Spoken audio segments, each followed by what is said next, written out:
So I sat down here with Philip at the Paradox Interactive Convention to talk about the recently announced Napoleon's Campaigns 2. And that takes me to my first question. Why did you want to create a sequel to the first game, and what did you feel that there was left to tell in Napoleon's story? That's a good question. In fact, the game, the first version, was very successful, and the player enjoyed being in the shoes of the emperor and fight all over Europe over the 10 years of the Napoleon campaigns. But they had also remarks, justified ones, that the game was unfortunately only concentrating on yearly campaigns, and they couldn't fight the whole story, and they wanted all of them to start in 1805 and for 10 years fight at the head of the French army if they were French or the opponent. And so they wanted the big one. So that was a key factor in deciding to make version 2, offer the players a big challenge of let's start and have 10 years in front of us and become the victor and the conqueror of Europe, or on the opposite side, defeat the Corsican ogre. It almost sounds like it's because that's more the first game had more like a set thing. You could regulate the conditions more as you progressed from the different settings, the different years. And this is a totally new game. It almost sounds like it shouldn't be called Napoleon's Campaigns 2, instead it should be something else. Do you agree with that? Yeah, I think it's a nice remark. I think we could have labeled the game like Napoleon's Epic or Napoleon's Path to Victory or whatever, because that's true that the player will build up over a longer period of time, and like in Napoleonic Wars there will be active periods with military fight and more quiet periods. But it's also a challenge how to handle the other aspects of this large period of time. It was not only fighting all the time, there were a lot of politics, of diplomacy, a bit of economy, or even science or culture. The game will allow us to show different aspects of a whole story. True, there will be probably a bit less of historical constraints and, let's say, tempo that you could find in a very limited time period campaign. When you are playing only 6 months of battle, there was not too many leeway for doing something else. Here, the starting position is very defined in history and constructed, but then it's more or less open. Open doesn't mean it will be totally random. There will be constraints, there will be limitations, there will be realistic factors, but still, the end might probably be very different from the history book.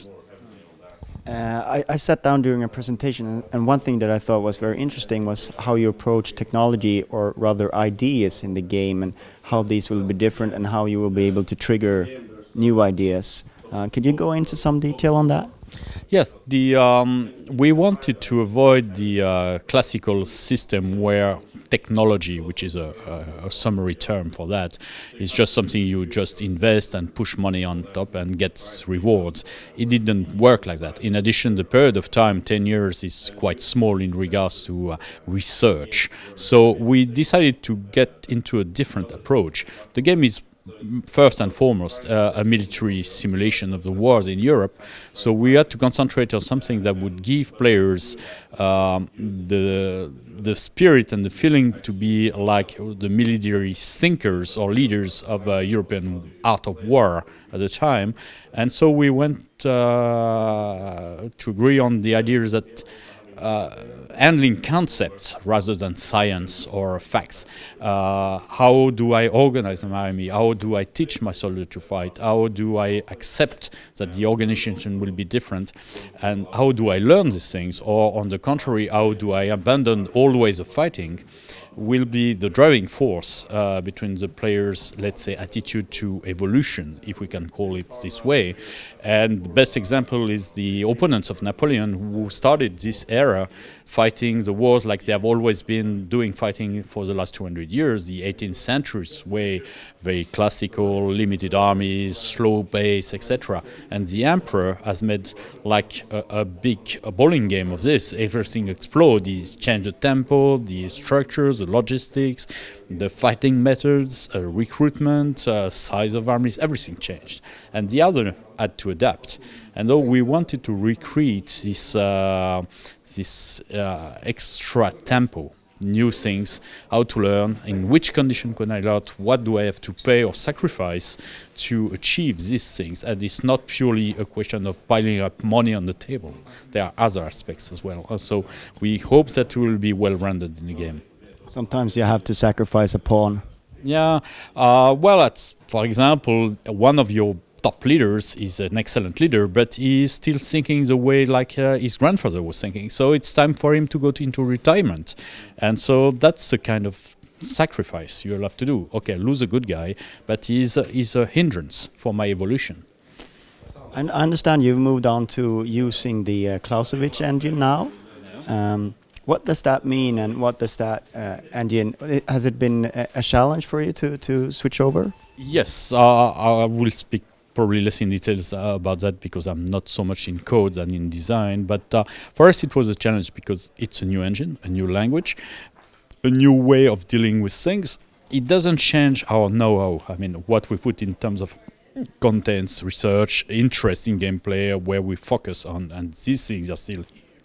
Now the engine has some advantages which we learned from previous titles, is that a certain crowd of the gaming community loves faster-paced game. People have less time to play, so they enjoy engines which are quite fast, efficient, good performance.